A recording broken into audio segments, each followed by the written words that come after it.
That evening, I was returning home after a long day at work. The street was dimly lit by streetlights, creating long, dancing shadows on the sidewalk. Suddenly, my phone rang. The number was unfamiliar, but something deep inside urged me to answer. "Hello," I asked, trying to hear something through the static. "Alexei, is that you?" came a quiet female voice. I frowned. The voice seemed familiar, but I couldn't immediately place it. "Yes, it's me. Who is this?" "This is Vera. You need to come to the old house on Pioneer Street, urgently." The old, abandoned mansion on Pioneer Street was well known in our town. Its inhabitants had long since left, and it had become the subject of numerous scary stories and rumors. I couldn't understand why Vera, my old school friend, had suddenly remembered me and was calling me there. "Vera, what happened? Why are you there?" But in response, I heard only beeps. The call had ended. I decided not to waste any time. Vera wasn't the type to panic over nothing. I called a taxi and headed to Pioneer Street. As we approached, the area became darker and more deserted. The taxi driver didn't dare to take me directly to the house, leaving me at the corner instead. I walked down the narrow path leading to the house. The twilight was deepening, and the wind howled through the old trees, creating a sinister atmosphere.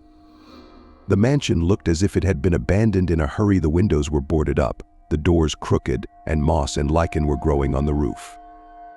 I approached the door and knocked. Silence. I tried to push the door, and it opened with a loud creak. Inside, it was dark and smelled damp. I turned on my flashlight and cautiously entered. The house was in disarray. Dusty floors, cobwebs on the walls, scattered belongings left by former residents. I walked down the corridor, lighting my way with the flashlight. Suddenly, I heard footsteps upstairs.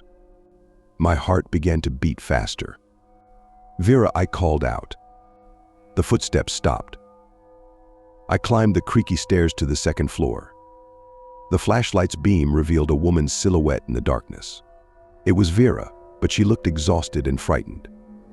"Alexei, you came," she whispered, hugging herself. "What is happening? Why are you here?" I asked, approaching her. "There's something here," she replied, not meeting my eyes. "I hear their voices. They're calling me." What voices? I felt a chill run down my spine. Vera lifted her head, and I noticed tears in her eyes. "Ghosts, spirits. I don't know. They say I have to stay here." I tried to calm her down, saying that we should leave and everything would be fine, but she suddenly froze, listening. "Do you hear that?" she asked, looking somewhere behind me. I turned around but saw nothing. Suddenly, a loud thud echoed through the house, as if something had fallen to the floor. We both jumped. "We need to go," I said, grabbing Vera's hand. We hurried to the exit, but the door slammed shut in front of us. I tried to open it, but it wouldn't budge, as if locked from the inside. Suddenly, the room became cold, and I felt the presence of something unseen. Vera gripped my hand tighter. Suddenly, the flashlight flickered and went out. We were plunged into complete darkness. I heard whispers coming from all directions. They were quiet but distinct, as if someone was repeating the same word over and over: "Stay." I turned the flashlight back on, and the beam illuminated ghostly silhouettes standing around us. Their faces were twisted with pain and despair. Vera screamed, and I tried to pull her towards the window, but one of the ghosts blocked our way. Its eyes, empty and lifeless, stared directly at me. I didn't know what to do. I felt paralyzed by fear. Vera fell to her knees, covering her face with her hands. The whispers grew louder, turning into screams. "Stay," they shouted in unison. I knew we had to get out of there, or we would meet the same fate as these tormented souls. I grabbed a chair and broke the window. Cold air rushed into the room. I helped Vera to her feet, and we climbed out through the window. We ran through the garden without looking back. The voices pursued us, but grew fainter as we moved away from the house. Finally, we reached the street and stopped, breathing heavily. Vera hugged me, crying. I felt her trembling. "They can't reach us anymore," I said, trying to convince both her and myself.